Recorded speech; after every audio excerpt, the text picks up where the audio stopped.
que bom estar aqui de novo com você, né? Nesse nosso novo podcast, o 7º episódio do nosso podcast, Falando de.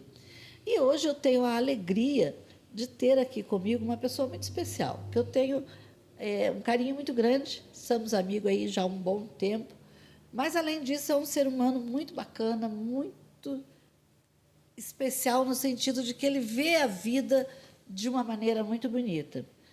Hoje o meu convidado para um bate-papo aqui é o Odir Gotardo, que tem aí uma existência de já umas 6 décadas, mais ou menos, eu fiz um cálculo assim, passando um pouco, umas 6 décadas, né, um pouquinho mais, e tem uma longa experiência, gaúcho de nascença, pinhoense de coração, tem uma vida trabalhada aí entre a área da agricultura, advocacia, dedicado tanto à parte de trabalhos voltada a discussões sociais, como uma vida dentro da política. Tão dentro da política que já foi, inclusive, prefeito do município de Pinhão, Paraná.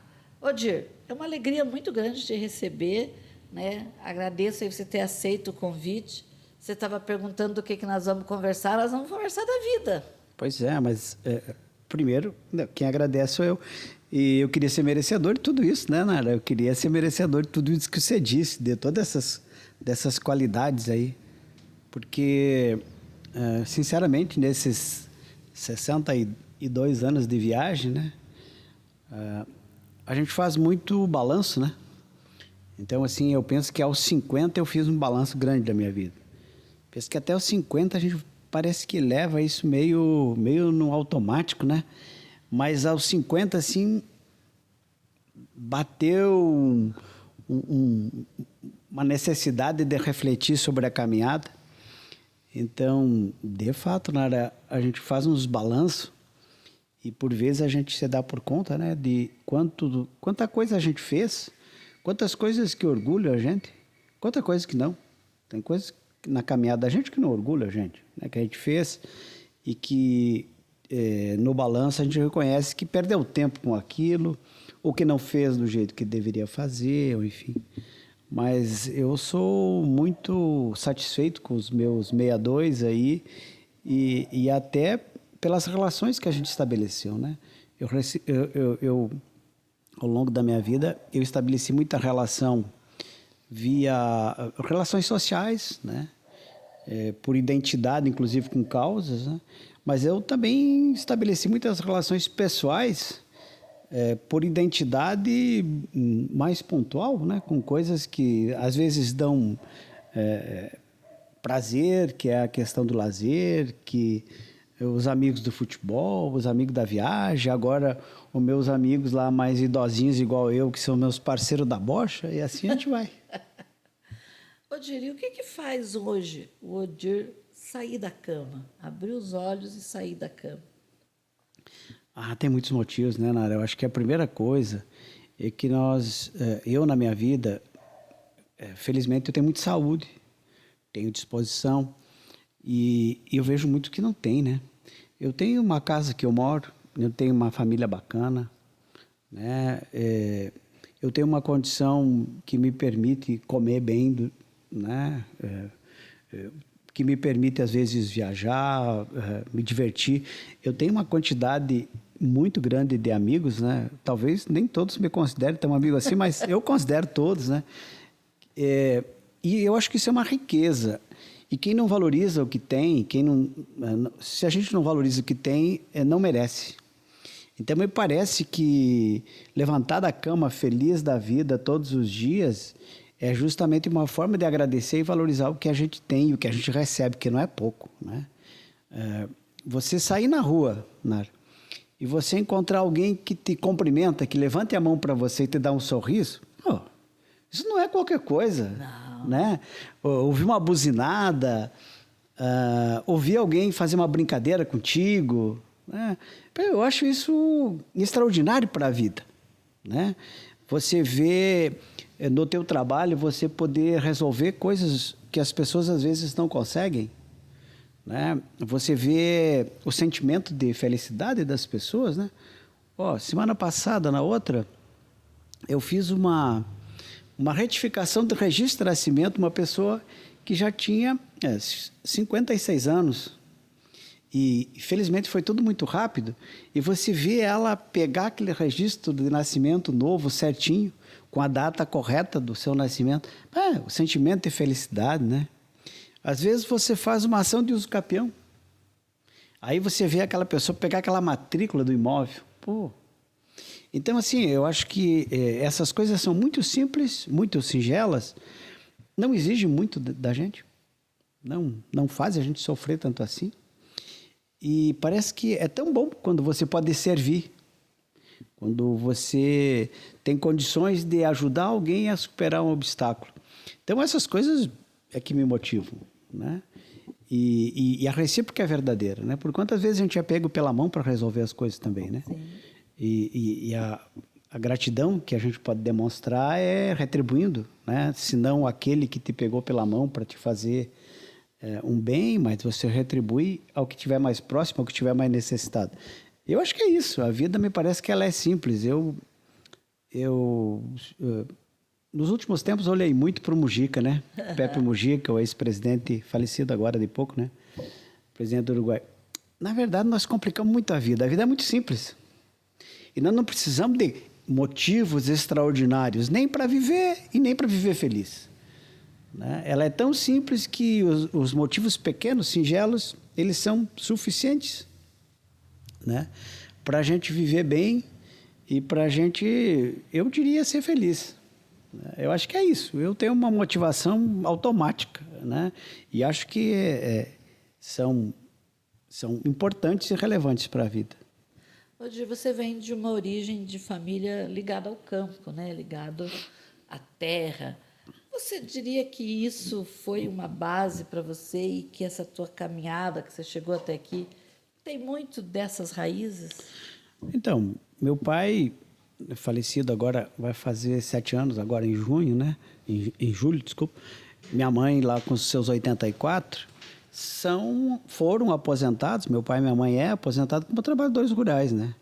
Minhas irmãs ficaram mais tempo do que eu ainda no meio rural. E então o meu vínculo com a terra, ele é muito grande. Tanto é que eu brinco, né?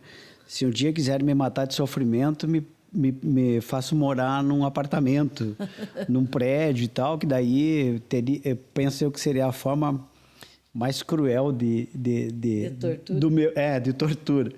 Então, né, tanto é que eu moro numa propriedade que é rural, eu gosto de lidar com as coisas, de produzir, de comer os alimentos que a gente produz, de organizar a tua vida a partir daí. Eu acho que a Amable e o Alexandre se criaram comigo nesse ritmo, né? A Amable optou agora por fazer o curso de veterinário, também penso que muito por esse vínculo. E, de fato, eu tenho um vínculo muito grande com a atividade rural e penso que fazer o curso de Direito e ter que ir para a advocacia foi uma coisa um pouco diferente da minha caminhada, né? Na verdade, eu queria ter sido agrônomo. Ou até veterinário, quem sabe, mas eu não tinha como morar na cidade universitária, eram mais de 150 quilômetros, e eu não tinha como morar, o curso era período integral, não tinha como pagar, não tinha como me manter, então eu fui fazendo umas opções, né? E o curso de Direito, sim, acabou sendo lá a terceira opção, quarta talvez, né? Mas me considero realizado nisso, porque através do que eu consegui também ganhar na advocacia, eu consegui comprar propriedade rural para mim desenvolver aquilo que é meu sonho, né? Que eu gosto bem de fazer. Então, eu me considero muito mais um agricultor, um trabalhador rural, do que, de fato, um advogado. Me sinto melhor com o uniforme, eu brinco, né? O traje de guerra, né? A bota de borracha, a calça surrada, enfim, na lida campeira, eu me sinto melhor do que com o traje de guerra de advogado, que parece que aperta muito. Odir, mas essa tua raiz, né, que vem do campo, junto com essa tua profissão, né, de advogado, acabou te levando para muitas lutas, né? Eu digo muitos enfrentamentos, porque você é um advogado que se dedicou muito a estar ajudando o pessoal do campo, né? Você citou aí a questão do uso capião, e especialmente em relação a pinhão, essa ligação ficou fortíssima daí. É, talvez, eu acho que o que mais me vinculou, talvez, é essa predisposição de luta, como você chama, de militância social, é porque meu pai era um pequeno produtor, ele conseguiu comprar seus 14 hectares de terra lá em Santa Fé, lá pelos anos 70 e 69, por aí, quando eu ainda era criança. Então, ele não tinha nenhuma propriedade e aquela areazinha foi a área que a gente trabalhou a vida dele praticamente toda, né? Então, na época, você tinha juros bancários exorbitantes, você tinha banco tomando terra de trabalhador rural, produtor rural, você tinha confisco da soja, você tinha a luta pela própria terra, que era muita gente que não tinha um pedacinho de terra. Então, eu via muito despertado também pela própria pastoral da juventude da Igreja Católica. Eu fui desde 15, 16 anos aprendendo que era necessário que a gente lutasse pelo que a gente entendia que não era correto. Então, a partir daí, eu me vinculei, não necessariamente por ser agricultor, ou por ser vinculado à terra, mas por ser filho de um agricultor que a gente percebia o quanto ele sofria, né, com o que ele tinha de condições de trabalho e como que isso era duro e aviltado por vezes, né, pelos bancos e pelo comércio, enfim, por aquilo que a agricultura sofre em alguma medida até hoje, mas, claro, numa condição bem melhor, né? Ah, se a gente fizer uma comparação, Assim, melhorou. A luta ainda é grande, mas melhorou muito, né? sim, Nossa. sim, sim. E a questão daqui, principalmente da questão dos poceiros, né? Foi uma escolha que eu fiz, né, há quase 30 anos e não me arrependo, né? Nem um pouquinho. E sempre foi uma empreitada muito dura e ainda é.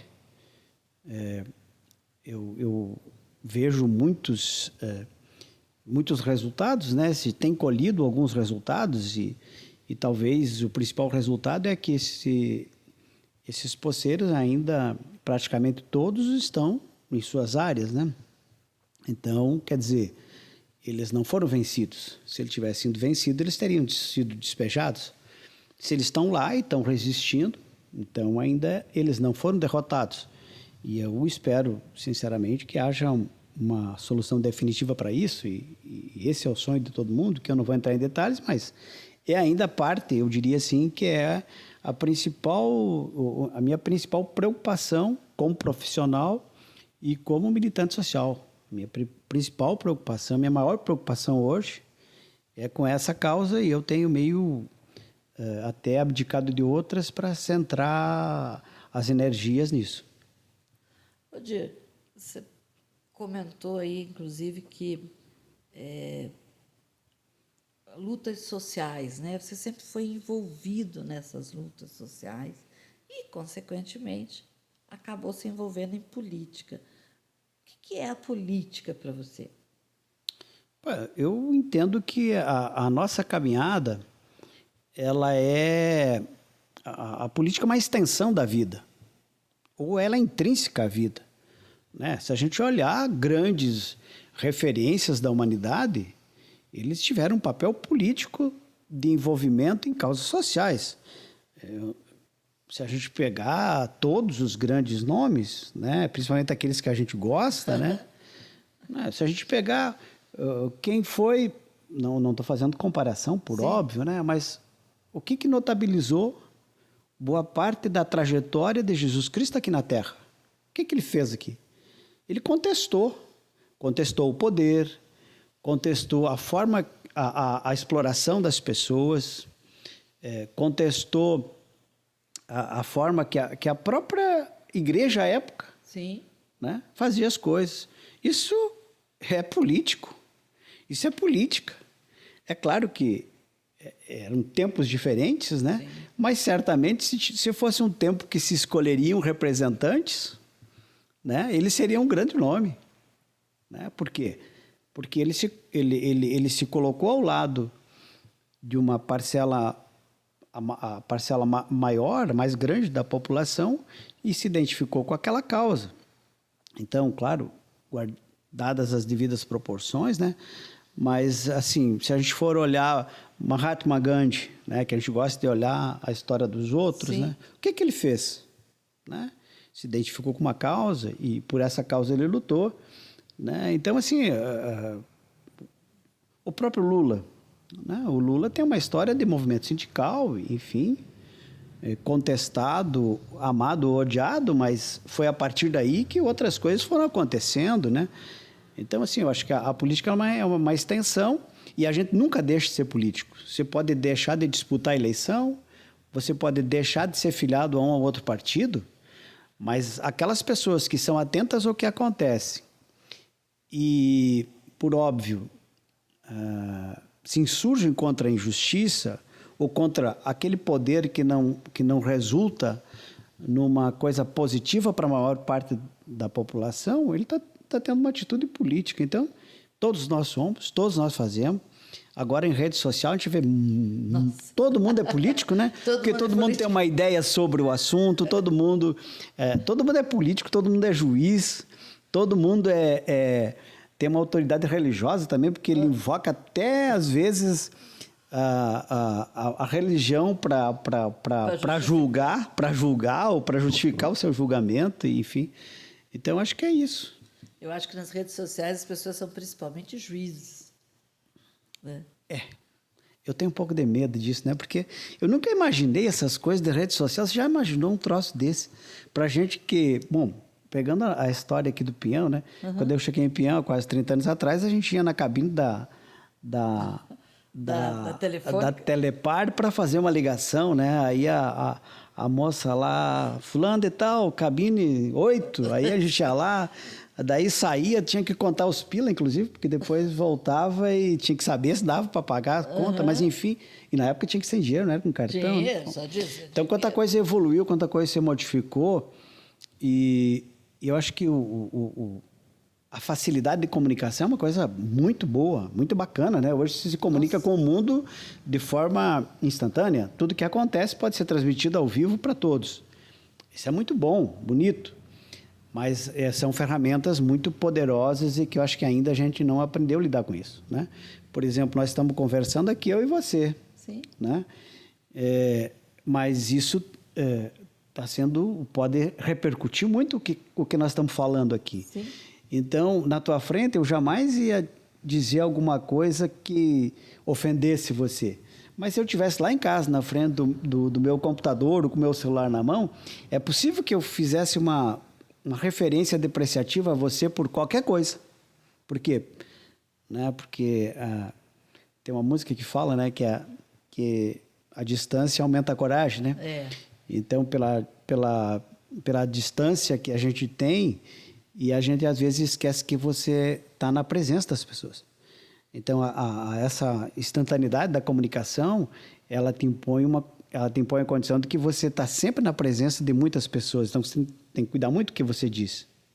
Exato. Né? E não cuidar só para você, mas é que você pode falar coisas que depois você se arrependa. Se você fala coisas que não se arrepende, não tem problema. Mas nós todos somos dados a falar coisas que a gente se arrepende. Só quando você faz isso numa rede social, o arrependimento nunca é eficaz, porque o estrago já foi feito. Né?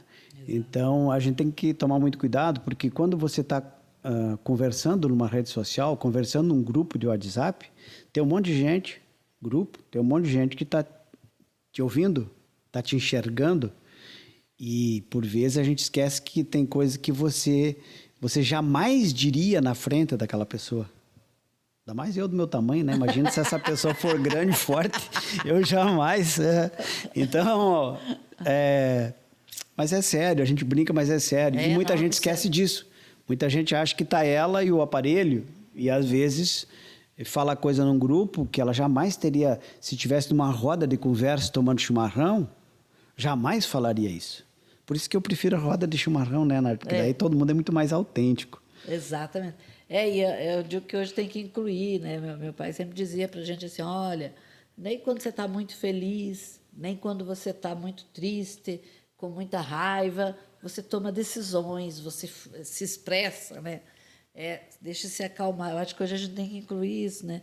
Quando você vai na rede social, você tem que pensar assim, se eu tivesse com uma pessoa, eu faria isso? Eu diria isso. desta forma, né? Então, a gente tem que tomar esse cuidado.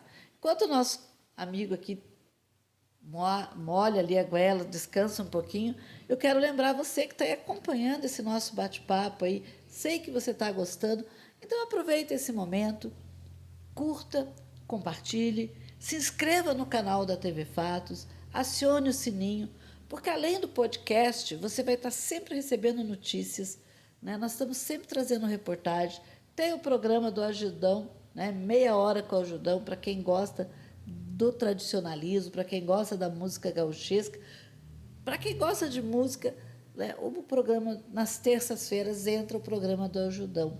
Então, aproveite, curta, compartilhe, se inscreva e acione o sininho. Para você é simples, para nós faz toda a diferença. Aproveitando, nós estávamos falando em rede social, me lembrei, né? Claro. Então, depois o chefe puxa a orelha. Tem que fazer o comercial, tem que divulgar. Tem que divulgar. É a alma do negócio. Ô, Dir, política. Eu não vou perguntar por que você é de esquerda, porque tudo que você já falou explica, né? Por que você é de esquerda. Mas o que é ser de esquerda? Não sei. Política? Não sei. Eu acho que esses conceitos são muito caixinha, né? Eu sou meio cético a essas coisas, sabe? Até porque, em regra, as pessoas se autodenominam, né? Exato. Então, quando a pessoa se autodenomina, já é perigoso, né? Porque é o conceito dela sobre ela.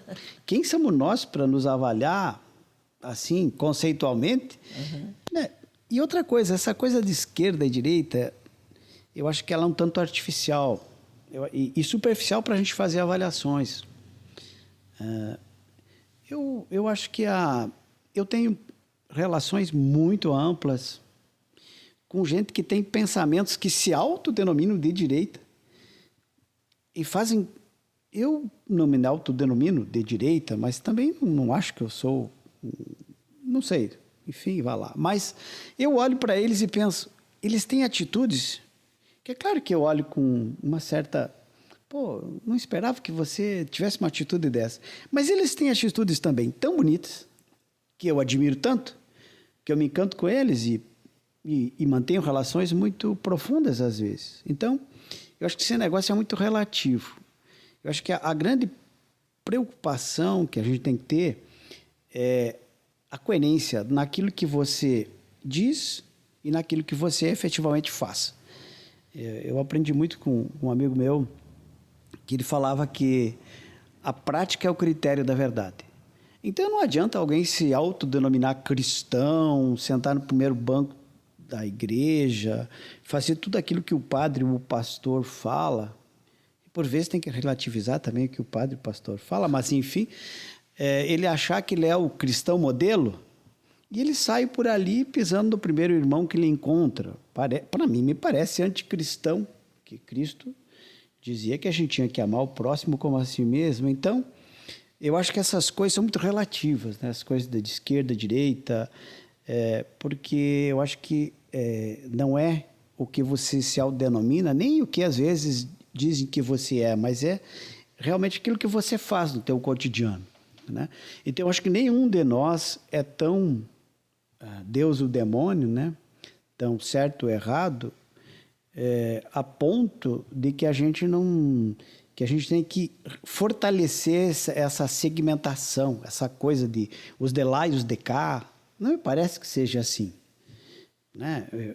Eu acho que exatamente a diferença, a diversidade, ela nos remete a ser mais completos, né? Então, no momento em que a gente fica numa bolha, fica fechado ali num conceito, no outro conceito, você, por vezes, deixa de aprender muito com aquilo que os outros fazem melhor do que você E você reproduz muito os teus erros, porque daí você não para refletir sobre eles. Então, eu acho que assim, essas coisas, conceitualmente, eu nunca me preocupei com isso. Eu nunca... E você há de convir comigo, né, Nara? Sim. É verdade que esse conceito de esquerda e direita é antigo. Nossa. Mas nas nossas falas, de quando é? 4, 5 anos atrás. Exato. Até 5 anos, 6 anos atrás, 10 anos atrás, então, ninguém estava preocupado em dizer eu sou de esquerda ou eu sou de direita. Ninguém estava preocupado com isso. Por quê? Por que estão se preocupando agora? Então, vamos nos perguntar. O que foi que nos levou a se preocupar com isso? De fato, são coisas conceituais ou são coisas reais? Eu, na minha opinião, são coisas conceituais. Então, o conceito, para mim, é a fala. A realidade, para mim, é a prática. Então, eu acho que a gente tem que se preocupar mais com isso, né? E acho que a grande atitude que se tem que ter nesse momento, e eu acho que a grandeza dos que haverão de nos acender luzes para a gente caminhar, é exatamente desarmando esse pré-conceito. Né? Eu acho que isso não constrói, pelo contrário. Né? Então, eu penso assim, alguém poderia dizer em outros tempos, esse é um em cima do muro. Né? Não me importa muito. Mas o que eu acho, de fato, é isso. Eu acho que a vida nossa, ela é muito, muito mais... Aquilo que é importante para a vida nossa, ela é muito mais feita de ações do que de falas. Então, se conceituar ou ser conceituado, para mim, não importa muito. Importa, a prática é o critério da verdade. Esses dias eu estava vendo ali um artigo que ele comenta isso, né? Que, na verdade, essa polarização, essa discussão, ela surge forte em 2018. Ali é que ela se acentua e se coloca, porque, inclusive, eu achei muito interessante, porque ele faz uma retrospectiva das eleições passadas e dos momentos políticos, e colocando os embates que aconteceram, né? E que a importância daqueles embates trouxeram crescimentos para o país, crescimento para as pessoas. Inclusive, ele levanta algumas pessoas que disseram algumas coisas e depois reconheceram que aquilo que disseram deu diferente, foi bom ter dado diferente, e que, a partir de 2018, esse crescimento, esse embate de ideias, ele disse, acabou ficando muito fragilizado. Claro. Porque aí se polarizou muito. Nara, você imagina que em outros tempos se queimava a gente porque pensava diferente? Isso parece uma coisa maluca, né? Sim. Se escravizava negro porque não tinha alma? Se escravizava índio porque era um bicho? Bom, então imagina o que são esses conceitos que orientam esse tipo de comportamento. Imagine hoje, nós vivemos, embora eu acho que houve um afloramento religioso muito intenso nos últimos anos. E eu vou aproveitar também, Nário, para dizer que se invoca muito o nome de Deus em vão, nesses afloramentos religiosos. Se invoca muito o nome de Deus em vão. Porém, se imagina se fosse no Brasil, nesse Brasil multiplural do ponto de vista religioso, se começasse a criar um ódio entre os católicos e os evangélicos. Então, se eu sou católico, eu sou melhor. Se eu sou evangélico, eu sou melhor.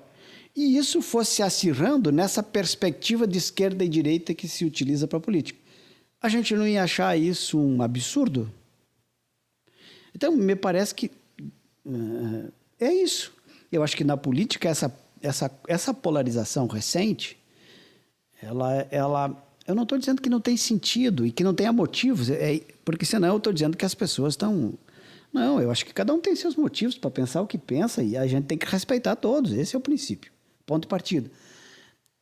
Mas não tem o que justifique que as pessoas não dialoguem por conta de pensar diferente.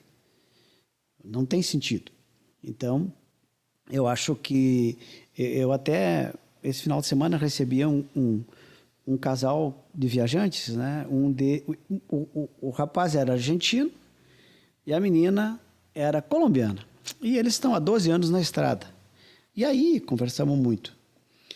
E aí, analisando a nossa relação com a Argentina, por exemplo, né? Então a gente ouvindo deles, né? Os colombianos têm problemas com alguns vizinhos, né? Os argentinos têm problema com os vizinhos deles.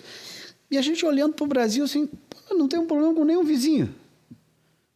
Veja, exceto a bobagem, vamos imaginar assim, da rivalidade artificial criada muito pelo Galvão Bueno, pela Globo, né? Do futebol, que daí tem a rivalidade Brasil-Argentina. Mas tira isso, então.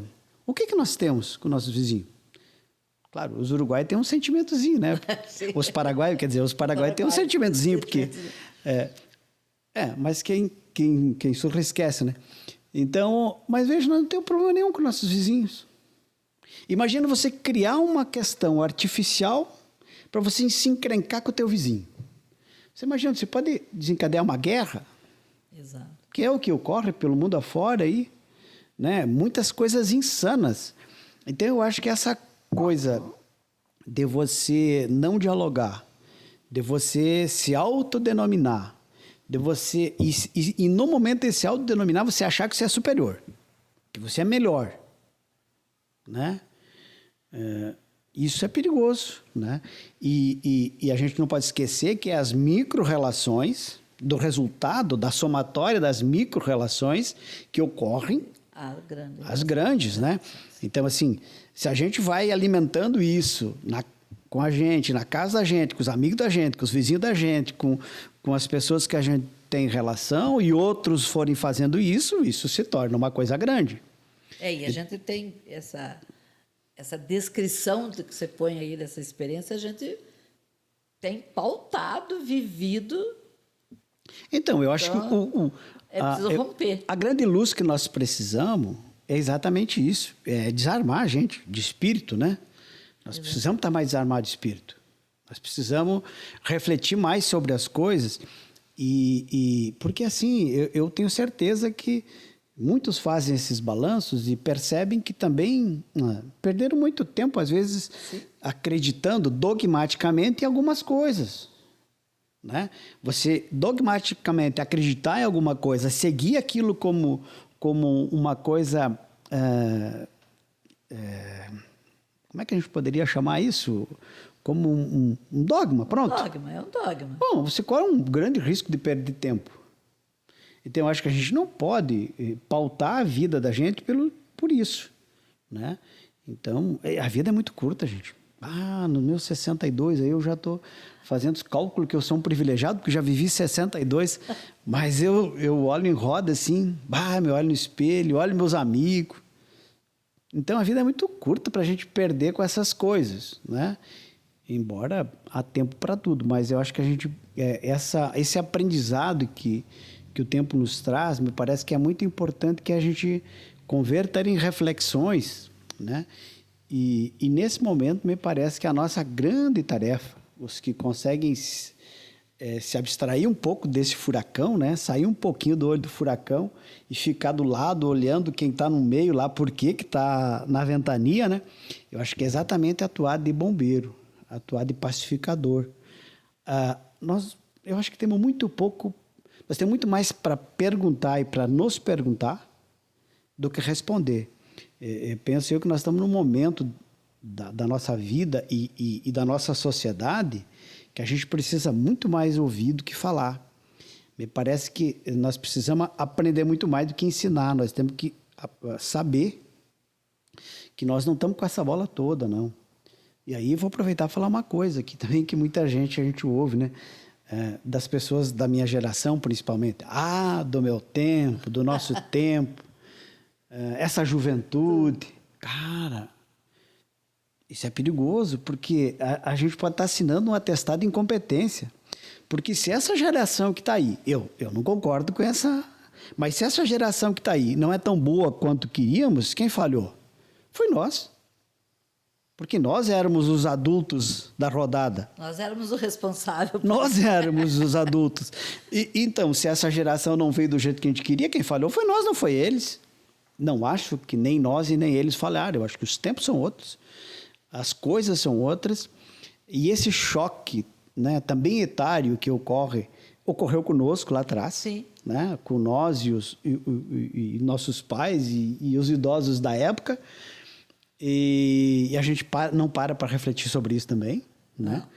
Então, penso que é esse o momento, assim. Acho que nós temos que refletir muito mais, aprender muito mais, compreender, conceber as coisas nesse outro momento da história e, a partir daí, a gente construir, né, junto um caminho que possa trazer mais felicidade para as pessoas, porque nós estamos aqui para quê? Né? Eu até brinco, eu trabalho, eu sempre trabalhei muito na vida, né? Se tiver que trabalhar 12, 14 horas por dia, não tem problema. Mas confesso para vocês que a gente trabalha o que precisa. Alguém me diz que trabalho dá prazer. É relativo, né? Eu acho que a gente trabalha porque precisa. Hoje à tarde, por exemplo, se me perguntasse o que eu queria fazer, eu ia dizer, eu queria ir lá no ginásio jogar bocha com meus amigos. Eu não podia, primeiro porque meus amigos também não vão, né? Também são indisciplinados, né? Embora eles deveriam. Mas eu também não iria, ia trabalhar. Mas se eu pudesse escolher, sinceramente, eu ia jogar bocha no ginásio lá com meus amigos. Por que eu não fui? Porque eu tinha que trabalhar. Então eu fui trabalhar porque eu precisava trabalhar. Não é porque isso me dá um prazer maior do que eu poderia até fazendo outra coisa, né? Então eu acho que é isso. A gente precisa, o mundo precisa ser repensado na perspectiva do que dá prazer, dá satisfação, o conhecimento, né, Nara? Conhecimento. A gente conhece tão pouquinho, a gente sabe tão pouco. As culturas que tem por aí, a gente fica pasmo, né? A gente falava aqui em off que antes sobre, né, tanta expressão cultural. País aqui você cara, se perde. Quanta história que a gente não conhece, né? E a gente fica aí às vezes perdendo tempo, né? Batendo boca em rede social ou até pessoalmente, às vezes contrariado, comprometendo relações de amizade, enfim, por coisas artificiais, né? Então, eu acho que assim, precisamos repensar a nossa vida e a partir daí, não para a gente se pretender, mas a gente, pela prática, né, não pelo discurso, a gente tomar atitudes que de fato façam o nosso meio melhor. Exato. E lembrando você que está nos acompanhando aí, que se você está vendo esse cenário bacana aqui que a gente pôde criar, nós tivemos uma parceria muito bacana que foi com a marcenaria Trato Feito, aqui do município de Pinhão, que pertence à loja Magazine ali, que tem à frente o Marcos Recken, a Andréia, né, que estão lá para realizar sonhos. A proposta é realizar sonhos. Então, se você tem uma ideia de transformar a tua casa, qualquer espaço da tua casa, a tua própria empresa, né, fazer um novo visual da empresa. Se você está abrindo uma empresa, que é todo o trabalho lá dentro de colocação de móveis, é na marcenaria Trato Feito. Trabalha, é de Pinhão, mas trabalha com a nossa região aqui. E só chegando lá você vai ter um atendimento diferenciado, um atendimento acolhedor e profissionais gabaritados para estar realizando o teu sonho. E se você gosta de misturar ou não gosta tanto de móveis planejados, a loja Magazine vai poder te atender, porque ela também tem toda a estrutura de móveis e eletrodomésticos, seja para a tua casa, seja para a tua parte da tua empresa. Ô, Dir. O Marcos Reck, inclusive, é um desses que trabalha muito, né? Trabalha. Ele não vai nos assistir, provavelmente, mas se ele nos assistir aqui, eu vou ter que dizer para ele, Marcos, você já está quase que nem eu, de velhinho. Desliga um pouco, Desliga né? Baixa um a pouco. rotação. Se não quiser desligar, pelo menos reduz o ritmo, né? Exatamente. Ô, Dir, você foi prefeito, né? E eu gosto de falar de prefeitura porque, como a gente estava comentando ali, que é no micro, né, que as coisas acontecem, eu digo que o país acontece dentro dos municípios. É uma maquete. Né? É que vai acontecendo. Como é que foi vivenciar essa experiência? Principalmente porque, queira ou não queira, não sei se os prefeitos têm essa consciência, mas eles têm na mão milhares de famílias, milhares de pessoas, porque cada decisão pode demorar um pouco mais ou um pouco menos, mas vai interferir na vida das pessoas. Então, como é que é viver essa experiência? E, para você, ela foi boa, não foi boa? Foi mais frustrante ou foi um processo interessante? Eu acho que assim, ó, é o tamanho da responsabilidade, né? Eu sempre disse, quando eu estive lá, inclusive, que lá não é um lugar para a gente tirar foto. Lá é um lugar para a gente se dedicar, dar o melhor de si, porque as demandas são intensas. E se a gente observar, Nara, eu fui um prefeito num período muito especial, Sim. que foi o período da pandemia, né? Então, literalmente, aquele momento foi um momento muito impactante na vida de todos nós, né? Nossa. Que por vezes a gente até não quer mais lembrar disso, mas se imaginar que você acordava de manhã e você não sabia o que ia ser aquele dia, você reunia ali o pouquinho que dava da equipe, porque era proibido, né? Sim. Que a gente não era proibido, não era indicado, né? Exato. E você trocar ideia sobre como que vai ser aquele dia, quantas pessoas vão positivar, a gente vai ter óbito, a gente não vai, quem vai ser, o que fazer, como utilizar a estrutura que a gente tinha para enfrentar um bicho que a gente nem conseguia enxergar direito como é que era, né? Eu estava refletindo sobre isso essa semana, pensando sobre isso, o quanto isso que se fala por vezes, a gente tem que tomar decisões que são muito impactantes. Imagina naquela época assim, fecha o comércio. Não fecha. Quais fecha? Quais não fecha? Veja, hoje a gente olha para trás e até era só ter feito isso, era só ter feito aquilo, enfim. Agora é fácil, né? Nós já passamos por esse caminho, mas eu ainda, naquele período, ainda enfrentei por boa parte do mandato, né? Por grande parte do mandato, essa situação que foi muito, muito impactante na vida de todos nós e o pior, quando no final ainda aí, né, com o óbito do Ivonei, para mim foi uma coisa muito dura, né? Nossa. Porque para mim me impactou muito porque foi uma das pessoas que mais lutou, que mais tentou, que mais quis ajudar, né? Todos nós, por vezes, aquilo que a gente fazia não ajudou tanto, né?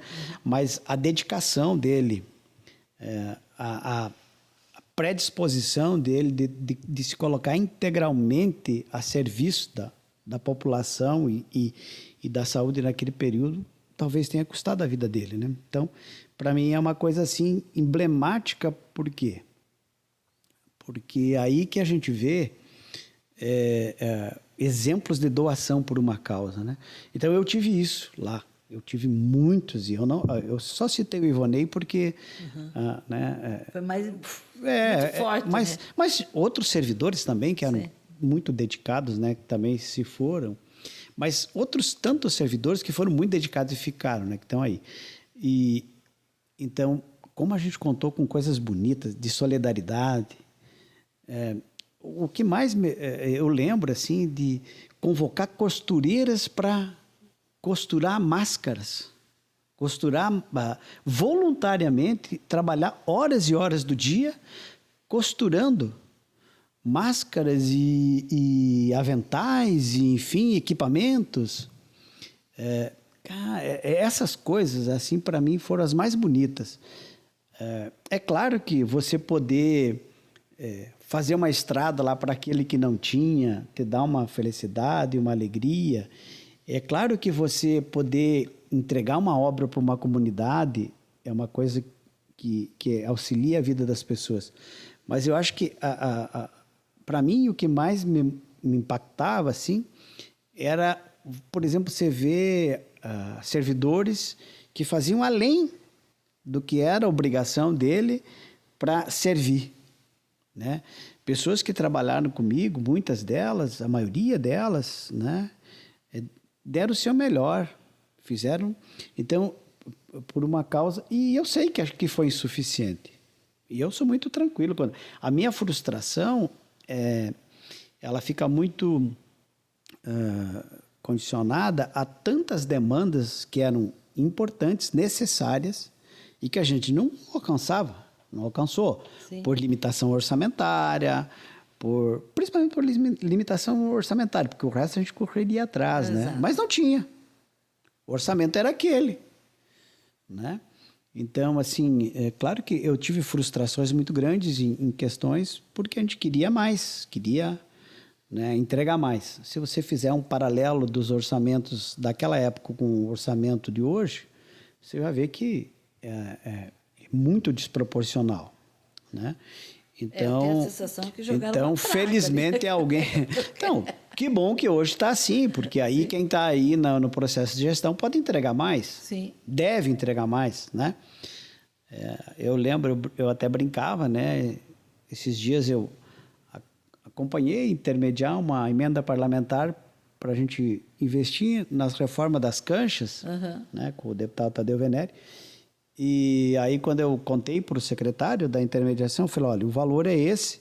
E do meu tempo, quando eu era prefeito, se alguém fizesse isso pela administração, de potencializar o orçamento da prefeitura, eu até dava beijo na bochecha. Meio escondidinho, assim, para não ficar... né? Mas até isso eu faria. Então, assim, isso é uma forma de ilustrar, né, o quanto a gente valorizava aquilo que a gente tinha à disposição e quanto a gente cuidava, né? Então, assim, cuidamos intensamente daquilo que passou por ali.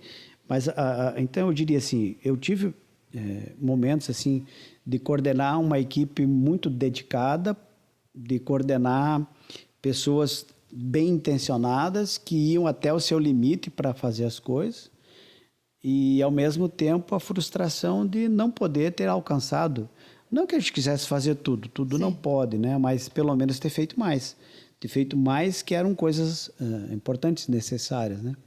E te falar bem a verdade, Nara, assim, eu sei que é uma coisa importante ter sido prefeito, não estou menosprezando isso. Sim. Mas, olha, eu não consigo ter isso como uma coisa extraordinária na vida, sabe? Eu acho que, porque ali, eu diria que é muito mais um espaço de servir. E como é um espaço de servir, a gente não faz o que quer. A gente não faz o que agrada. A gente não faz o que dá prazer. Você não tá. Talvez foi o período que eu fiz mais coisas contrariado. Por quê? Porque tu não está ali para representar o teu interesse e a tua vontade. Você está ali para representar o interesse da comunidade, né? Então, você tem que dialogar com todos, né? Eu confesso que tinha horas que eu tirava foto perto de alguns políticos que eu ficava até com vergonha de ver elas publicadas. Porque eu acho que não era um bom exemplo de políticos, Sim. porque eu acho que não era um bom exemplo de administradores. Mas eu ia lá para mendigar, não era para mim, e tirava foto como uma forma de até porque eles gostam disso. Eles né? gostam, né? Gostam. Mas eu tirava a foto e me submetia a isso porque eu não estava lá defendendo o meu interesse. E eu brincava até com alguns desses políticos. Eu dizia, olha, aqui o Odir não vem, o Odir não entra aqui só entra o prefeito de Pinhão. Então, quem está aqui é o prefeito de Pinhão. Então, esqueça o Odir não veio, não está aqui, é o prefeito de Pinhão. Então, ali é um lugar, Nara, que se a gente quiser fazer o que tem que ser feito, a gente tem que se despojar das vontades próprias, das vontades pessoais e fazer aquilo que tem que ser feito, né? Às vezes você agrada um adversário, às vezes você desagrada um amigo, né? Às vezes você tem que dizer não para aquela pessoa que criou um monte de expectativa contigo, que você ia lá para dizer sim para ela sempre, mas você, no exercício daquele cargo, você vai dizer sim quando pode e não quando não pode. Pelo menos era esse o meu conceito, né? Então, e por vezes os amigos pedem coisas que não devem também para a gente, né? Eu sempre brinco, sempre falo que na política, quando as pessoas assumem cargos assim, de liderança, O maior problema não é o adversário, o que pensa diferente. Eu digo que o maior problema e a maior dificuldade é lidar com o fogo amigo. Eu digo que porque ainda se tem. Eu digo que muita gente, às vezes, que é aquilo que você estava falando bem no começo ali, né? Entre o que você conceitua e o que você vivencia. O que vivencia é muito o que você é, né? Então, tem muita gente, às vezes, que tem uma fala, mas na hora que há um espaço, ele quer usufruir daquele espaço, não pensando no bem comum, mas pensando no seu bem. É. Né? E aí não é fácil lidar. Eu acho que administrar isso não é muito fácil para quem está em cargos, né, de prefeito, próprios deputados, Todos. vereadores, né? Cargo de representação, Cargos né? de representações é muito Mas, Nara, eu vou te complicado. contar. Eu tive apenas uma vez um cara que entrou no gabinete para me propor um acordo para fazer coisa errada. Só teve um cara. E, claro, ele não era meu amigo, era conhecido de futebol. Né? Pô, você lembra? Ah, claro, lembro, jogamos e tal. E eu todo, né, ofereci chimarrão, tomou mate, daí ele falou. Ele era fornecedor do município. E nós inclusive, estava precisando muito daqueles componentes. E a gente pediu que fossem entregues, e uma vez não foi, venceu o prazo, pediu de novo, e ele veio para justificar por que não estava sendo entregues. Aí a justificativa foi, cara, nós ganhamos essa licitação por um preço muito baixo, nós não conseguimos entregar por esse valor. O que podemos fazer? Daí eu olhei para ele, né, e pensei, cara, o problema é que nós precisamos disso. E se você não vai entregar, então nós temos que fazer uma outra licitação e comprar de quem vai entregar, licitar de novo. Vamos rescindir esse contrato, né? Eu falei, então, cara, vamos fazer o seguinte, vamos agilizar isso, então. Vamos rescindir o contrato, se concorda com a rescisão do contrato, a gente liquida isso, não vamos ter que criar mais problema daqui por diante, porque a gente poderia também penalizar ele por conta disso, né? E tocamos, nós fazemos outra licitação, vamos comprar de quem fornecer e foi-se embora, nós precisamos disso. Aí o cara falou, não, mas quem sabe a gente faz assim, tipo 4x2. Daí eu falei, não entendi isso, 4x2. Não, a gente... É uma jogada. 4x1. Falei, mas como assim? Daí ele falou, não, a gente entrega... A gente faz um recebimento de 4 equipamentos e entrega um. Nossa! Daí eu olhei para ele e falei, cara, vamos fazer o seguinte, vamos fazer de conta que você não disse o que eu ouvi, que eu não ouvi o que você disse. E agora sim, agora você não tem alternativa. Agora vamos chamar aqui o povo lá do setor, vamos fazer a rescisão e você assina e daí vai embora. Porque daqui por diante daí nós não vamos mais nos entender e aí eu ia demorar muito mais para ter isso se eu tivesse que penalizar a empresa, daí fazer um procedimento para revogar, parará. E nós estávamos com urgência. Bom, mas foi a única vez, assim, que alguém foi explícito, né? E eu até me admiro, né? Porque tem muito político por aí que diz, tentaram me comprar, me fizeram proposta para mim me vender. Eu nunca fizeram. Mas eu penso que é Nunca me fizeram nada. Eu me sinto, às vezes, meio rejeitado nessas horas, né? Pô, ninguém nunca tentou me comprar, me dar dinheiro para fazer alguma coisa, me oferecer alguma coisa para mudar de partido, para... Nunca. Mas eu penso que isso é muito do que a gente está conversando desde o começo.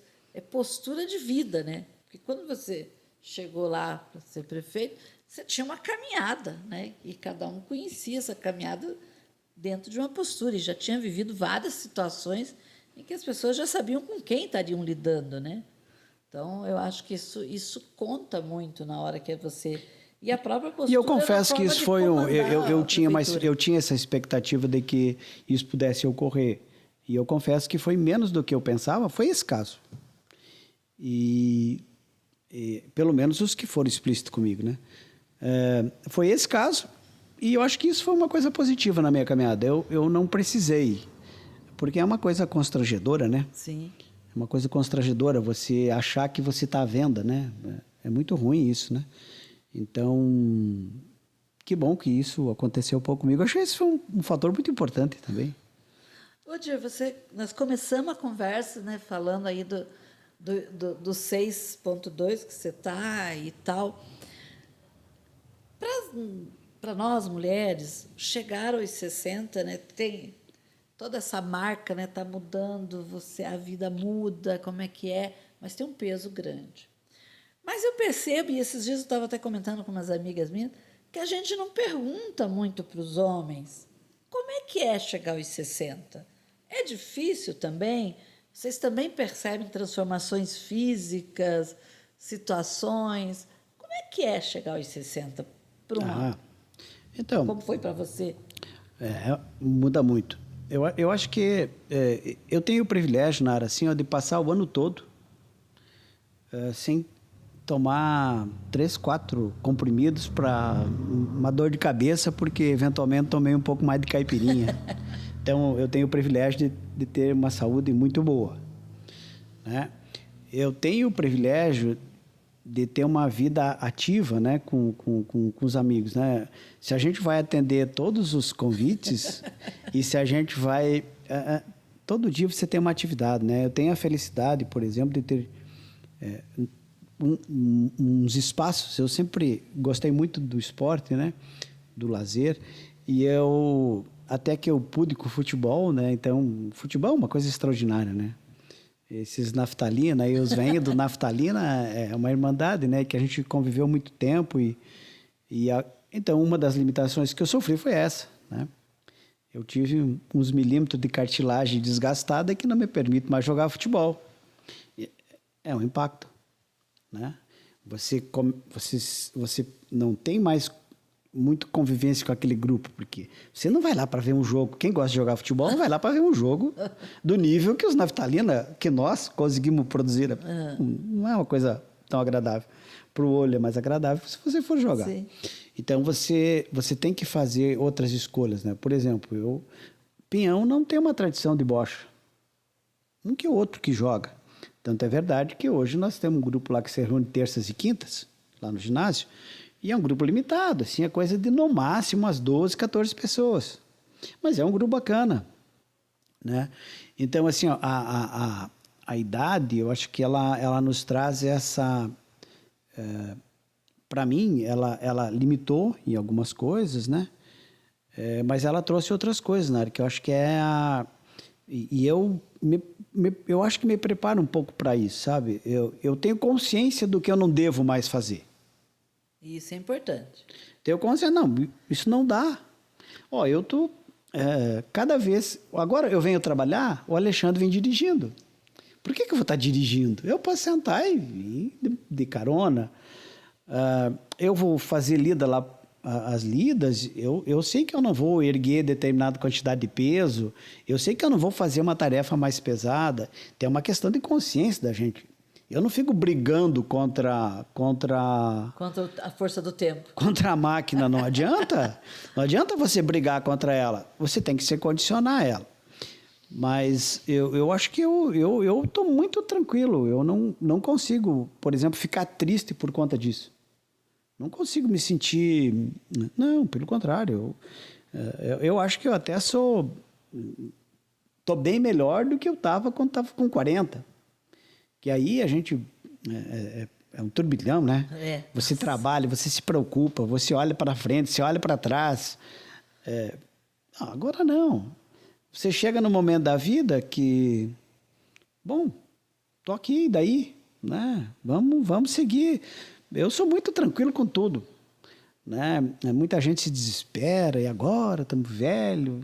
Não, eu não, estou aqui. Se puder ficar aqui mais um tempão, desde que tenha saúde, fico feliz da vida. Se tiver que partir, também estou muito tranquilo, vou bem concordadinho, não me angustio com essas possibilidades, né? E eu acho que eu lido bem com isso, sabe? Acho que lido bem com essas coisas assim da idade próprias. E a gente não acostuma bem com a ideia, sabe? Uhum. Você ainda tenta se convencer que não é bem assim, mas eu lido bem com isso. A gente vai sempre tentando dar uma piadinha, né? Eu sempre fui muito condicionado na vida. Você quer ver? Ó? Então, vamos imaginar assim, ó, o tempo que eu estava na faculdade.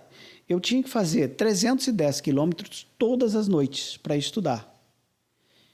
Eu trabalhava das 7 da manhã às 4:30 da tarde. Eu tinha que me deslocar até em casa, era de uma propriedade rural que produzia leite. Então, tu imagina como é que se saía dessa propriedade. Para 5 horas, estar na parada para pegar o ônibus. Eu chegava em meia hora, tomava banho. Hoje ainda eu vinha brincando com o Alexandre, que a minha calça ficava encostada na parede, era só pular dentro, né? E a gente saía correndo, ia para a faculdade, voltava, e no outro dia você acordava, ia para o trabalho, trabalhava. E assim a gente ia. Então, eu me condicionava para aquilo. Por quê? Porque eu tinha que fazer. Então, tu não para perguntar, isso é bom, isso é ruim, vai doer, não vai doer. Não, se você tem que fazer, não tinha o que fazer, tinha que enfrentar. Então, para que você vai ficar pensando em como que vai ser? É mais ou menos que nem tomar injeção, né? Se você começa uma semana antes, assim, semana que vem eu vou ter que tomar uma injeção. Aí você já começa a sentir a dor antecipadamente, sofre por antecipação. Então, eu sou muito condicionado desse ponto de vista. Se tem que fazer, vai lá e faz, pronto. Então, e agora eu me condiciono também a isso. A idade traz as limitações, ponto. Então, acompanhe essas limitações. A vida é isso mesmo, nós não somos super, nós somos só isso, né? É só a gente se lembrar que a gente não... Primeiro que não veio para semente, né? Não vai ficar para semente. E segundo que é bem isso, não somos super, né? Não. Temos limitações. Eu, no caso, não sou nem perto de super, eu sou mini, né? Então, lembrando você que está nos acompanhando até agora, né?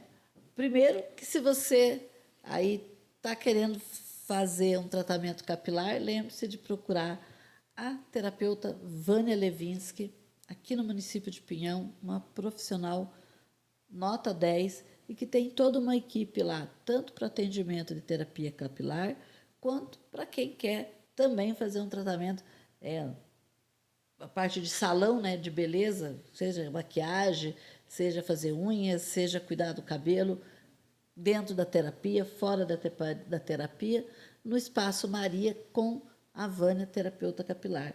Você consegue um atendimento fantástico. E falo isso porque vivencio o trabalho que ela oferece em vários momentos e em várias situações. E lembrando você que ficou conosco até agora, novamente, curta, compartilhe, se inscreva, acione o sininho, porque na próxima quarta-feira a gente volta, né, com um novo tema. Nós vamos estar falando aí de cooperativismo com o presidente da Cressol Grandes Lagos. Então, vai ser uma conversa muito bacana. Esteja conosco aí também no 8º episódio. E caso você não tenha visto o 6º, o 5º, o 4º, o 3º, o 1º desse ano, vá dar uma olhadinha. Tem temas diversos, de educação, temos sobre meio ambiente, temos sobre tradicionalismo. Dê uma olhadinha, procure o podcast dele, que você vai ver que vale a pena. São sempre prosas muito gostosas e bacanas, que o tempo passa, que a gente nem vê, como nós tivemos aqui com o Odir. Odir, a gente quer agradecer, né? Porque foi assim, realmente o tempo passou, que a gente nem viu, né? Já é 1 hora aí de prosa, que quando a gente vê, acabou. Tudo isso. Uhum. Quero ver quem vai ter paciência para escutar, né? Nós, prosemos e achamos que está tudo bem. Né, para nós foi bom, né? Foi bom. Então, mas vamos acreditar que o povo vai gostar de ficar assistindo a gente bem de boa. Mas veja, Nara, eu agradeço muito essas oportunidades. Eu acho que o Fatos, o Fatos do Iguaçu, né? Ele é parte da vida, né? A gente lembra todo esse tempo, né, do jornalzinho e que acompanhou essa evolução também, né, da comunicação. E muito bacana, né? Você é persistente, né, o Naor, vocês são muito persistentes. Vocês têm o que vocês fizeram, e eu acho que tudo, o Fatos é talvez com certeza é um meio de comunicação que, por opinião, ele foi extraordinário nesse período. Eu até diria assim, que como meio de comunicação, o Fatos do Iguaçu sempre foi o canal por onde passou as informações locais, sem perder de vista as outras coisas. Eu acho que assim, ele privilegiou e as notícias locais sempre elas foram as mais importantes, a vida da comunidade, o fato está integrado à vida da comunidade, e sem perder de vista temas importantes, né?